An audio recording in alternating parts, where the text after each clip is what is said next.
তো আজকে আমি যে পেন্টিংটা করব সেটা ডমস ব্রাশ পেন দিয়ে করব।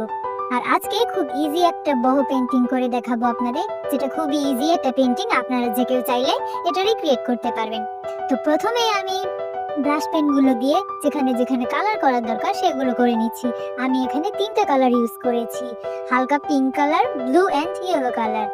তারপর আমি একটা জেল তারপর আমি কালারগুলোকে ব্লেন্ড করে নিচ্ছি।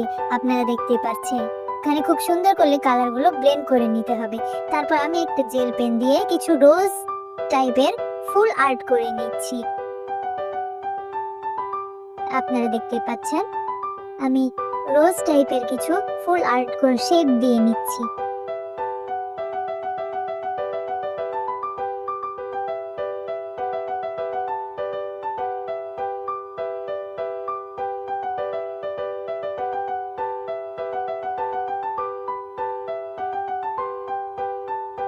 এরপর এটাকে একটু অ্যাস্থেটিক ভাইব দেওয়ার জন্য ভিতরে কিছু ডিটেলস অ্যাড করে নিলাম, যাতে এটা অনেক সুন্দর লাগে দেখতে। তো ভিডিওটি ভালো লাগলে লাইক, কমেন্ট, শেয়ার করে পাশে থাকবেন এবং আমার চ্যানেলটি একটা সাবস্ক্রাইব করে দেন। টাটা।